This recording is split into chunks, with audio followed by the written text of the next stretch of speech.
Yeah. And 2 months on, and now it is actually catching up. Yeah, definitely. Different world in such a short amount of time. All right, we're gonna basically, it's 9:30 now, we're gonna kickstart the show today. Ladies and gentlemen, so welcome to Access today. Now, I'm just gonna basically walk you through the Access community, what it is and what we're trying to do, etc. Obviously, we did actually have an event that will take place in Singapore, that was going to take place in March. However, due to the COVID-19 pandemic, we have to postpone it later to July. So for everyone that signed up for the event, you can still go to the event in July, but between now and then, business continue to run. People continue to attacking company or robots or anything like that. So the whole reason that we having this webinar and also continues having online education is just to basically engage with our audience and also our community that we design only for identity and access management. Later, because we have so much time on our hand right now, I don't have to fly anywhere, that's the thing. By the end of this month, we are actually going to publish a guide just for Asia Pacific, that we did a lot of research on technology, vendor, tools, as well as that are in this identity and access management, also digital identity space. And this guide is actually complimentary to download, and you can actually use it if you are looking for resources, information about identity access management. Okay, now today the first session is going to basically delivered by Gary. Gary is from SailPoint. I met Gary a couple of months ago as we just talked about it. That we did a couple of sessions in Auckland, and then my colleague Kenneth did the rest of the sessions in Australia and that sort of thing. So Gary, one of the pioneer in identity governance, essentially he's an identity governance strategist for SailPoint, and SailPoint, software services platform, SaaS platform, helping organizations improve their identity. And also, I think SailPoint is actually one of the best or pioneer identity and access management company in the world that I've come across, and also work with the team quite a bit. And I've seen Gary's presentation. He's very well received in in Auckland and also in Wellington. And I also heard that your Perth show was full house. Am I correct? It was absolutely. So a credit to the team, I guess that we were working with. But yeah, absolutely had a great turnout in every location, and yeah, all chairs filled, and a room full of great people that attended those events. Okay. Well, without further ado, I'll pass it on to you, Gary, and your presentation for today. And go ahead. Great, thanks very much, Jeff. So just sharing my screen now, and I'll just get confirmation that you can see my screen. Oh, sorry, apologies. Yeah, I saw your screen just now. Okay, just want to confirm that it's the PowerPoint presentation that you can see. Yep, that's the one. Yep. Cloud Identity Reimagined. Great, thank you very much, Jeff. Yeah, so to kick it off again, just an intro for myself again. Gary Savarino with SailPoint as Identity Governance Strategist or Senior SaaS Specialist. So again, focusing in our SaaS technologies for the region in APAC. And the theme of today is really about how are we rethinking identity, in particular with a focus on cloud. And as being one of the the technologies that organizations are leveraging greatly today. So just to start it off, I do want to provide a bit of a background around who SailPoint are. So SailPoint, as an organization, was established in 2005. We're headquartered out of Austin, Texas. And really, SailPoint came about because of the emergence of SOCs and in response to organizations needing to be compliant. So really, initially, as providing that visibility for organizations to improve SOX compliance. We're a recognized leader in the identity governance and administration space, as we'll see in a follow-up slide as well. About 1,300 customers globally.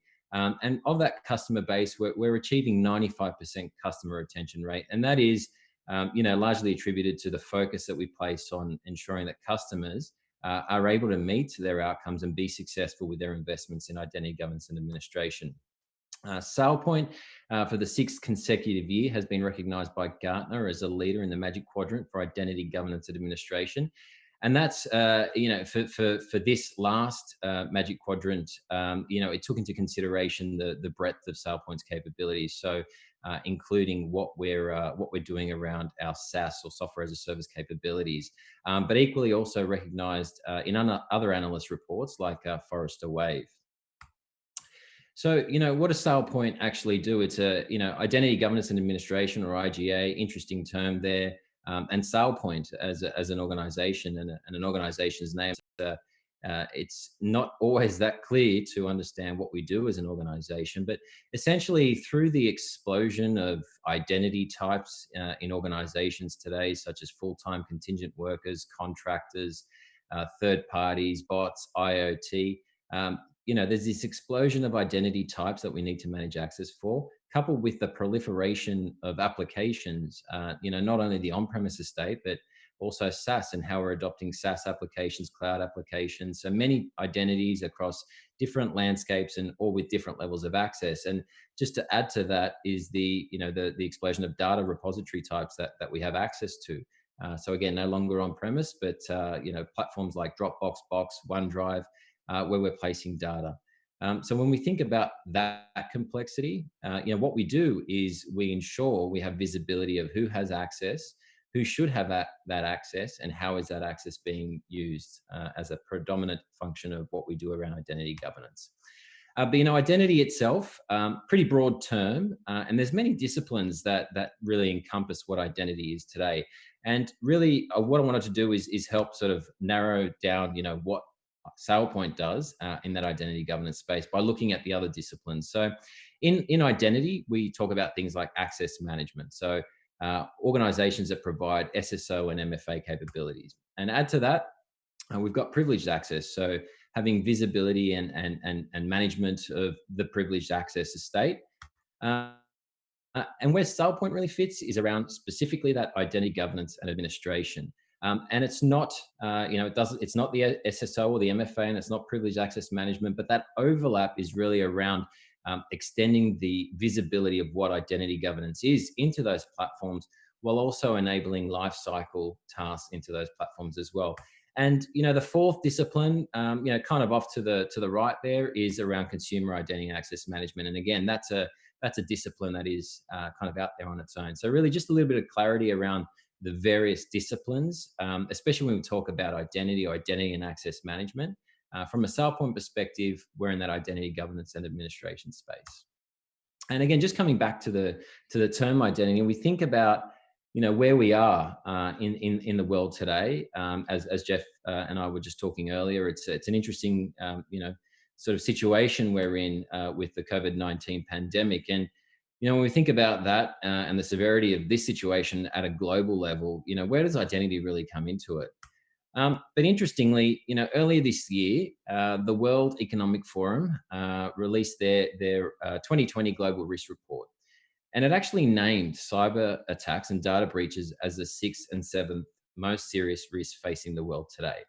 And that's behind other global issues like climate change and what we know very well today around the global challenge of the COVID-19 pandemic. So quite serious nonetheless around cyber attacks and data breaches, and we should still consider those quite serious. And what we see in these times of challenge that further compounds the issue is that there are those bad actors that unfortunately will take advantage of organizations and individuals in organizations through various malicious attacks. So during this time, we actually find that there's an increased risk, and we're seeing that in the news today about the increased risk of scams and phishing attacks and breaches, attempted breaches that attributed to the global challenge facing us all today. And that's we can largely attribute it to the fact that we live in this highly connected world. And while technology is absolutely a great enabler for organizations and individuals, and the fact that we can continue to operate and work and have these virtual events is obviously attributed to the fact that we're in this highly developed and technological world. But when we think about what that complexity means in our own organizations, and we think about around the landscape in our organizations, we've got this layered complexity of on-premise, and that could be applications, data repositories, directories. We've got network layers. So huge complexity and this layered complexity in our own organizations. And what is a typical approach is we protect that with at the perimeter with firewalls. But the technology in organizations is more than just on-premise. We're adding to that private cloud. So we're shifting workloads into other data centers and also taking advantage of public cloud such as Azure, AWS, and Google Cloud. But as well as that, there's again that proliferation of SaaS services and SaaS applications, and we try at best to apply some level of segregation and control in this complex modern hybrid environment. But what happens is when we overlay all access and identity types and all the various elements that organizations need to establish all that connectivity, we're really blurring the lines of where those controls are. And this is where visibility of access and individuals or identities gets extremely complex. But the one constant across all of this is that we need to apply a level of control at the identity layer. It's been said many times before that the perimeter is no longer what we know and trust in the physical network perimeter, but the perimeter of security ultimately comes down to the identity itself. And through that identity explosion, organizations are faced with the interesting task of how do we control identities and obviously and their access in organizations. Because ultimately, what we want to try and achieve is a least privilege model where we can, in some way, guarantee the level of access that individuals have, and that access can't be taken advantage of. But what we also want to do is we want to make sense of that complexity. How do we rationalize all the identity types and the access that those identities have and start to make sense of that? And add to that, the ongoing requirement that organizations have in order to meet the ongoing regulations, be it internal or external. So an added challenge and an added level of complexity, where ultimately identity is power. So I think that's something we can all agree on, is that the identity is really the element that organizations should be looking at protecting as the most critical asset. But, I guess in these challenging times, organizations are focused on their business. And currently, it's all about business continuity. So, trying to, spark up or engage new conversations around, the criticality of your identity, that's a difficult task because as we can absolutely acknowledge that organizations, they need to focus on their own business continuity. And not the long-term, painful strategic programs of works like identity. Um, and that's an interesting point, is that, potentially identity shouldn't be this painful strategic program of work. But fortunately, when we think about identity, there's various themes. We think about projects that are complex. They're over budget, they're over time. They're long-term initiatives. Again, there's reputation at stake for organizations. We think about privacy breaches, managing access for different types of users, all while still trying to apply a zero trust model. So this is where the complexity is. It's, for a long time, we're at SailPoint, we're really trying to change that narrative around how you approach identity. And that really brings us to the theme where it's really time to rethink identity and rethink traditional approaches to identity governance, identity and access management as well. And we want you to rethink what's possible. It's not, it's been proven that applying the same, approaches to identity governance doesn't necessarily achieve the right level of advancements that we need in our organizations today. And from there, we really want to think about or rethink the meaning of what that complexity is complex. There's no doubt that identity is a complex topic, but it doesn't necessarily mean that we need to address the complexity of identity with a complex solution. And it really comes down to rethinking identity with SaaS. Again, organizations are adopting cloud and SaaS-based technologies at quite a rapid volume. And really, it's time to rethink identity and double down on what you're doing with SaaS-based solutions in organizations to achieve the outcomes that you need to achieve within a greatly reduced time frame. And at SailPoint, the whole aim of what we're doing is we want to make identity simple. It needs to be consumable and give organizations, quicker outcomes and quicker results and a quicker return on investment ultimately. But the concept of simplicity, it's not something new. So Steve Jobs kind of summed it up quite well. He said, simple can be harder than complex. And that's a lot of what SailPoint is doing, is we're taking what has been traditionally very complex.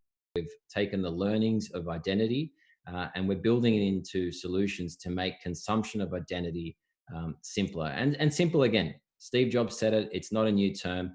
Leonardo da Vinci actually said that simplicity is the ultimate sophistication. Albert Einstein said, make it simpler. And how we're making it simpler for organizations is through the innovation that we're putting into identity solutions. Now, add to that, what really makes things simple? How do organizations, adopt more? And this is a great example of, innovation. It was Henry Ford with Model T Ford. And what he did back in 1908, he started building the Model T Ford through general production line assembly. Now, prior to this, it was all bespoke builds of automobiles, and those were just reserved for the elite, really. And that's a lot like identity. There's been a perception for a long amount of time that identity and identity governance and administration solutions are reserved for those that can afford it or the enterprise. And this is where SailPoint has really changed the narrative around how identity is consumed, much like the Model T Ford under general line assembly, where it was now a product that was accessible by the American public, by the general American public. So And that's largely based on the fact that we're building technologies as these multi-tenant microservice SaaS solutions. And again, this is all about changing, the perception of identity, and changing the narrative. We go from, over time, over budget, where we talk about speed to value, quick wins, resiliency, scalability, no downtime, huge focus on human-centered design, continuous delivery, resilience in that platform. And one of the biggest things that we focus on is, what is the people experience? What's the end user experience like? What can really determine the success of an initiative like this, given that it is so far reaching in organizations, and many different user types need to interface with the platform? Adoption of a solution can ultimately determine the success. So at SailPoint, we're all about talking about, identity reimagined through our predictive identity capabilities. And predictive identity at SailPoint is made up of a number of modules. And that's what it really comes down to. It talks to being able to adopt technologies, or capabilities, I should say, in a modular approach through a SaaS delivered service that delivers the value that organizations are looking at any point in time. And again, coming back to the theme of, organizations being focused on business continuity, that's completely understandable, but, identity should not be some overwhelming beast that organizations look to take on. It should be simple. It should be modular. It should look to address the challenges that organizations are facing today. And I want to talk through these in a little bit more detail individually. So, from a provisioning perspective, what do we talk about here? We talk about the typical joiner, mover, leaver processes. So the onboarding and offboarding of individuals in organizations, from an onboarding perspective, ensuring that, those are entered once in one system, typically a HR system, and we apply automation to create the user accounts in all the different identity repositories that are required for access day one. So really thinking about the efficiencies that organizations can gain through that automation. One of the overwhelming factors of implementing provisioning, or the themes, is thinking about what access should individuals have. How do we apply a roles-based access model? And that can be overwhelming. And one of the things that organizations try and do at this point is they strive for absolute accuracy around the role. What access should that particular role have, or that role composition? And really, the alternate approach that we encourage organizations to take is really think about, what's the minimum level of access that people should have? What is the known quantity? After all, organizations are all doing identity in some way, shape, or form. And whether it's manual forms-based approaches, we know to a degree what level of access, particularly in different departments, should have. So it really comes down to the fact that, let's try and get a capability in. Let's get it automating and introducing those efficiencies and value to an organization, applying a level of known access for those individuals at that birthright provisioning perspective, as well as through a role. And from there, let's make it easy for individuals in those organizations to be able to request additional levels of access. So through a self-service web portal, where we published either applications, roles, resources, or systems, we can have individuals, post day one, or at any point during their life cycle in an organization, go to a web portal to request additional levels of access with workflow approval that enables other individuals, or the right decision makers around that access in those organizations, to make the approval decisions around the access, and then have it automatically fulfilled. So that is really a way that organizations can leverage the efficiencies through that automation without the overwhelming need to achieve absolute accuracy around access and role compositions. From there, we talk about something like password management. And this is something quite simple and can really demonstrate a quick ROI to organizations. Password management is as simple as a self-service password reset capability, but we go a step further than that. So, organizations aren't just about one password. There's still the myriad of on-premise applications and different identity repositories that have differing passwords. So what we do with password management is we enable the synchronization of those passwords from that primary authentication source down to other systems where password complexity policies align, or alternatively, through that same intuitive web portal, we allow individuals to manage and reset additional passwords using the exact same experience that they would be accustomed to through that self-service password reset experience.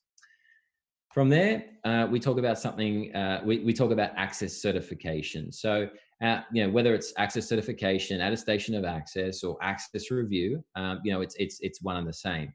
So enabling organizations an easy way to enable that certification to take place.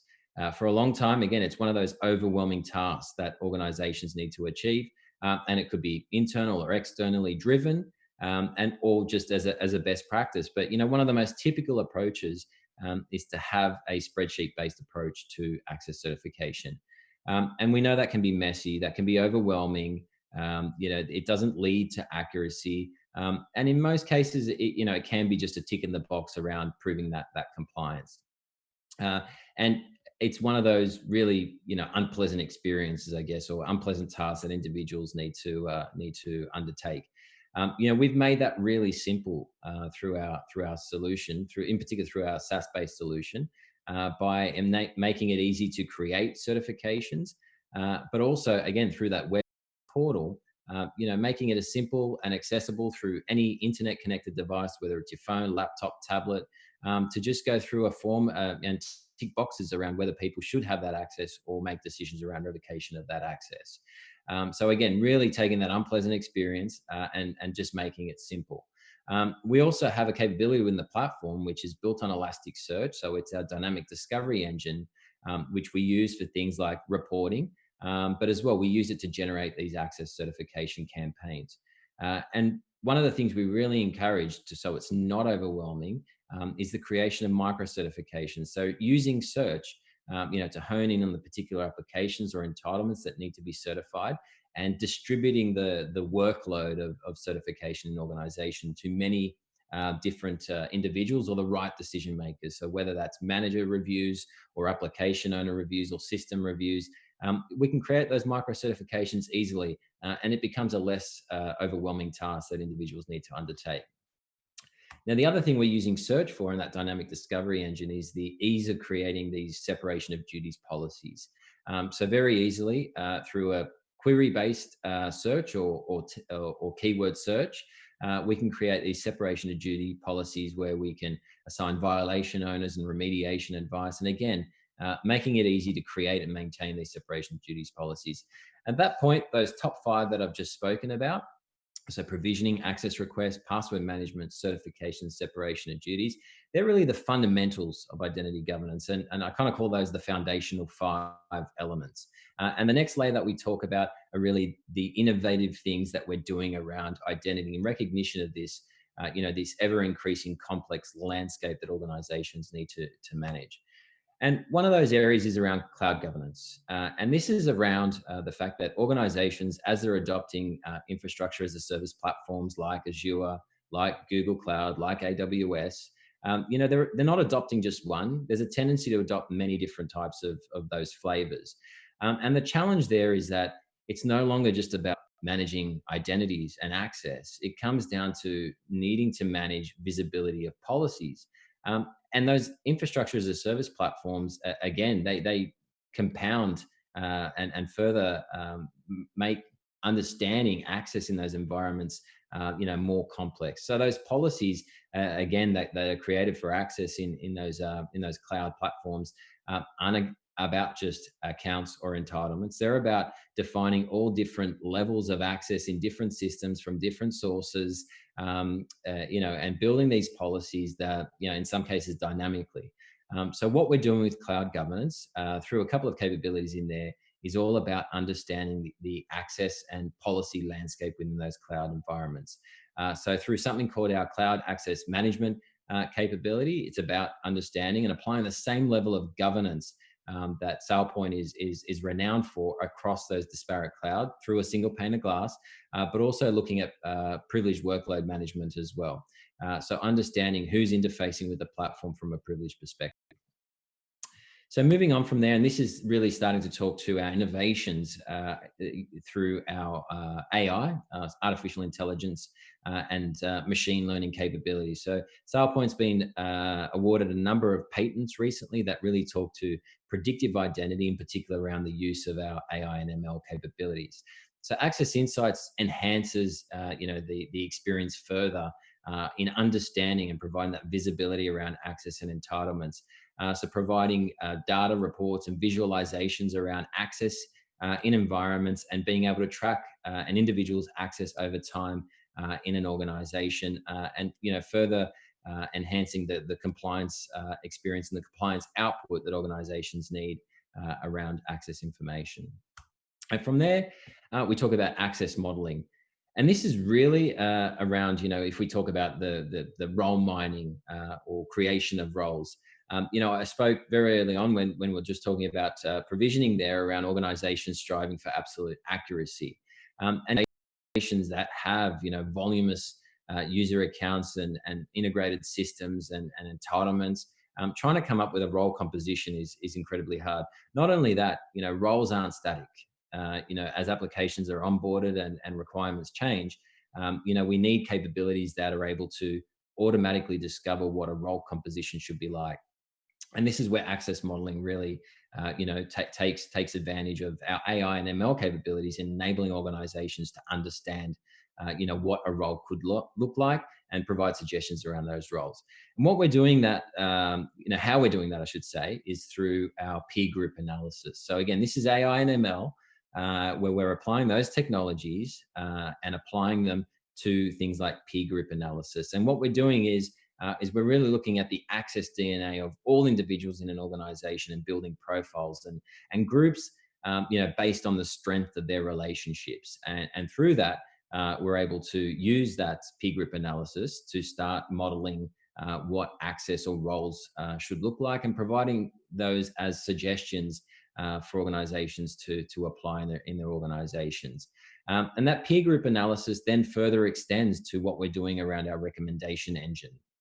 So when we think about certifications, and I guess the more entitlements, the more accounts, the more systems, the larger organizations are, certification can still be quite burdensome. But what we're doing with our recommendation engine is we're using that peer group analysis to start to apply suggestions around whether people should have access or not. So initially, through certification, we're providing thumbs up or thumbs down. That recommendation on the access based on what other people in their peer group have access to, what other requests have been frequently approved, but also taking into consideration organizational thresholds. And really the vision there is that we want to get to a point where we can start to let the machine make decisions around what access individuals have through those certifications.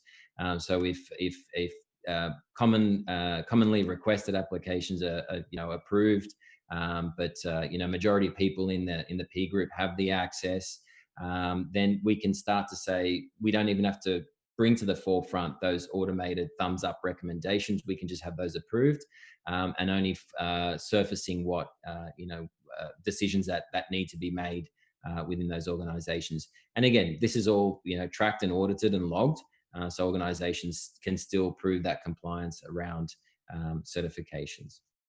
And the last bubble there, this isn't really it's not a specific module. It's just that integrations is foundational to identity, and having rich fulfillment capabilities and integrations with systems. So this is something we're always focused on. As it stands now, with our solutions, in excess of 100 connectors that are available out of the box, that provide all the the life cycle certification capabilities for the application landscape, or the identity repository landscape in organizations, but continuing to evolve on what we're doing from an advanced perspective. So things like ServiceNow integration, where we have certified integrations for Service Desk, Service Catalog as examples, as well as Okta advanced integration. And something that's recently been announced is a partnership between SailPoint and Blue Prism around RPA, where we're going to see advanced integration in managing access around RPAs, as well as the governance and the visibility around robotic process automation as well through Blue Prism. So that really sums up what we're doing from a predictive identity perspective. So again, that top 5 there, we'll call that the foundational 5 of identity governance and administration. And really depending on where organizations are in their journey around identity and identity governance, this is a module-based approach. So it's really about determining, what's the best starting point, where organizations going to get the most value day one out of any one of these capabilities, in further enabling the business to move forward. And again, in these particularly sensitive times with the current situation in the world, again, identity is not something that organizations want to take on from a large strategic long-term perspective, because that's the typical perception of what identity is. It's really now about, there are still ongoing requirements that organizations need to face, it compounded further by the workforce transformation, and the workforce continuity that's required for organizations to continue to operate their business. So in recognition of that, what organizations need to do today under the current climate in order to ensure that they are as best protected and are the most efficient from an identity perspective.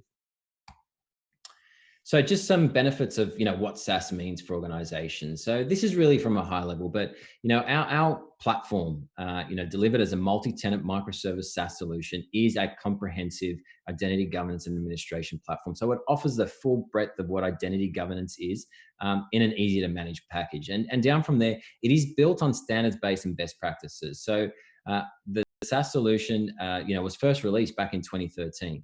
So it is a highly mature SaaS-based platform that is built on all the learnings and the experience of SailPoint from its inception back in 2005, and built that into a platform that is just easier for organizations to adopt, making identity management, identity governance administration simpler for organizations. There's no maintenance or upgrades. That's quite unique to the platform. When we talk about the fact that it is a multi-tenant microservice SaaS, it means that there's no infrastructure for organizations to manage. There's no maintenance. You're always on the latest version. So we have this concept of continuous delivery. So updates are continually delivered to the platform, which again means there's no projects that need to be spun up to upgrade the platform on an annual or biannual basis. We also strongly have a concept of business friendly language within the platform, again, because it is a platform that is so far reaching in organizations, and you don't just have identity people that interface with the platform. Again, what drives success is adoption. So we ensure that the language used in the platform just makes sense to individuals that are interfacing with the platform on a regular basis. We talk about faster solution setup. So we want organizations to understand and realize the value of their investment in a greatly reduced time frame, and ensuring that they have those quick wins in those organizations. And the last point there, we're not just built for cloud, it's a SaaS-based solution, but our capabilities equally extend to the on-premise landscape as well. So having the same level of capability and functionality in the platform that still recognizes that organizations do have an on-premise footprint. So applying that same level of capability regardless of where organizations are in their technology journey. One of the last points I really want to make here is that, identity, that's our business. That's what we do. And one of the mistakes that I feel organizations make sometimes is that they take on identity in all its complexity. But, organizations that, if you're not an identity organization, then you don't need to make it business. Organizations naturally focus on their, what drives their business, and identity is ours. So we're all about ensuring that organizations can adopt identity-related capabilities in a simple way that deliver the right level of value in the organization, so they can get on with doing what they do best. So last point there, it's all about rethinking traditional approaches to identity and rethinking the outcomes that organizations can achieve today. So thank you. That sums up my my presentation for the morning. Great, thank you so much, Gary. Thank you. Round of applause, everyone. If you have the applause sign, please show it to Gary. So yeah. Thanks, Jeff. Thank you. We did have a, okay, so Gary, I'm not sure, can you see the question here? We do have a couple of questions from the audience. one from Asaf Amat. Organizations have AD and one another product of identity management, I assume, linked with HR system for automated provisioning. This is basically an average organization may start to grow to this bigger layer and extending to the cloud. There are a lot of questions on single sign-on, second factor, virtual directory, SAML. I think it's authentication, password, keeping, and policy enforcements, and CASB. How does now starring? Yeah, I think if that's yeah, there's a lot in that question. I think it's all about the way I'm interpreting that question is where do you start on the identity journey? So again, you've mentioned there Asaf, SSO, second factor, virtual directory, SAML. There's all different things that need to be considered when moving the identity journey. So, what we say is that, where do you start really comes down to, where are the challenges in the organization? So, and that's where we feel that, identity is going to deliver the most value. SSO is a great point. SSO can deliver a lot of value to organizations because it's a highly visual thing. It makes authenticating and signing on a lot simpler. That's obvious. But I guess it comes down to, where is the challenge in the organization today, and that will really determine what the starting point is. As examples, I mean, we work with many organizations that compliance is a big part of what they need to do. So the access certification piece, and really, starting with compliance or access certification absolutely makes great sense. It's one of the simplest things that can be implemented or can be achieved within the platform. And again, for those organizations that have those compliance requirements, that absolutely makes sense as a starting point. Ultimately, this is a choose your own sort of, adventure story, I guess, when it comes to our SaaS-based platform. And again, just picking the starting point and then building from there. Automating and achieving efficiencies, again, makes absolute sense. And it's interesting, throughout the region, having worked with many different types of organizations throughout the entire region, is one of the things that sometimes needs to be proven or gets asked to be proven is ROI, and sometimes in the region it just ROI doesn't make sense on the investment. And I recently worked with an organization in Malaysia where we helped them understand that their manual processes today. It was just quite simply inefficient. Through the amount of joiners, movers, and leavers, and that activity per month, we helped them realize that they're actually spending 67.5 weeks a year just on managing that access and provisioning, deprovisioning users. And what that really spelled out to them was, one, it was an inefficient process, but it really spoke to the lost productivity that the organization was facing because it took so long. Because of the manual-based approach to provision or remove access. So again, I guess in summary there, it's really about identifying, what the challenge is, what's the problem that you're trying to solve. Identity is really quite broad in terms of capability and disciplines, but the most rewarding thing that you can do is address the problem that you're facing today. Okay, another questions. It asks you directly, Gary, does SailPoint have any roadmap around certificate lifecycle management? Yeah, great question there. So assuming with regards to digital certificates and the like, no, I mean, it's not something we're currently managing or focusing on today. So no, it's I guess firmly focused on identity. Identity is what we do. And it is focused on the identity, the governance, and the administration around those identities, but also the various identity types in organizations. So again, it's announcing that recent relationship between SailPoint and Blue Prism looking at how RPAs are now becoming increasingly more critical in organizations and requiring the same level of governance around those as well. All right, we have a few questions similar to, it's all talking about the IBM journey and that sort of thing.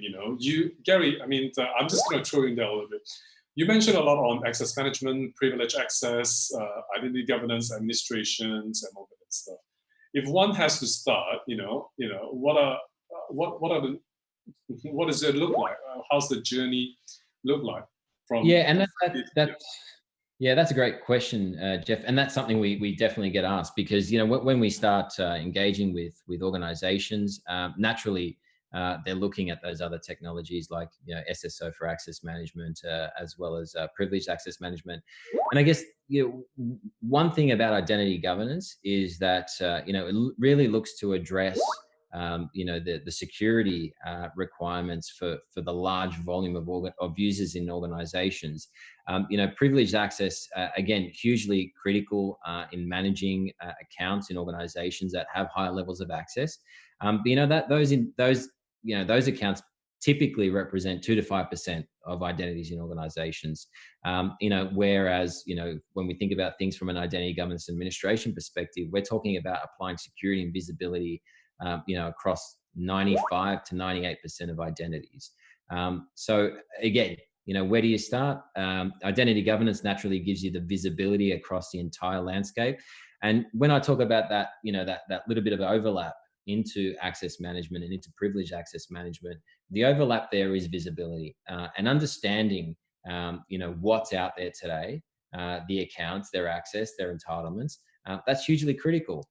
One of the typical things that we find when organizations first embark on their identity governance and administration journey is that what they really want is that visibility, and what that visibility can provide is that understanding of all the different accounts and access types that are in the environment, and that helps down the track when you move into privileged access management, because what typically happens is organizations are reducing and consolidating and cleaning up the accounts and their access in their environments, including privileged access. So again, it really comes down to, what's going to be the most impactful solution at that point in time. And identity governance does, again, give you that more holistic visibility across a larger volume of users and identity types in organizations. Okay, so I've got one final question. You mentioned about a lot on passwords, or password management. How is it different to other solutions like Microsoft or a lot of other small password management companies? Sure. And again, that's another great question, Jeff. We get asked that a lot all the time. Organizations, for the most part, we find that they have an incumbent self-service password reset solution. So like Microsoft's self-service password reset, Okta's, even ServiceNow has a self-service password reset capability. So there's a couple of things. One is, some of the feedback we've received is that our password reset experience is nicer. It's more intuitive and user-friendly. But beyond that, it's really about understanding that, where organizations have other applications on-premise that they're managing separate passwords for, those typical or very, targeted niche self-service password reset solutions, they don't cater for other applications on premise. So where you have those other applications, what we do with our password management, it's more than just self-service password reset. It is also that synchronization. So where we can align to password complexity policies in organizations, we can synchronize that password into other applications. So delivering same sign-on. But as well as that, if we can't meet the same complexity policies, then we just provide that same self-service password reset experience into those other applications. So through that web portal, you can manage additional passwords, not just the primary password that users have accounts. Thank you. We're about to run out of time now. We can take one more questions before 10:20, because 10:30 we have another sessions coming out. But so far, thank you so much, Gary, for a great presentation. Gary, can you basically turn your PPT again to the first page where you can show your email to all the attendees? Everyone that log on to just listen to, oh, here we go. What is your license model? I think we can take that privately with Asaf. Sure thing. Unless you want to give him a discount. I'm joking. Look, happy to take. Yeah, we can address that offline with Asaf. Yeah. We will basically also once the speaker all approve, we will send everyone the presentation slide. If you can go back to your first slide where you can show your email to everyone. All the attendees, thank you so much for participating in the first sessions. Feel free to reach out to Gary if you have more technical questions or about SailPoint product or anything like that, or any question about identity access management. Our next session is at 10:30. Please do not log off. You can stay on and then basically rejoin again back in this room at 10:30. And 10:30 next is actually AJ Biani from Fosro. Thank you so much, Gary. Thanks, Jeff. Thank you very much. Thank you.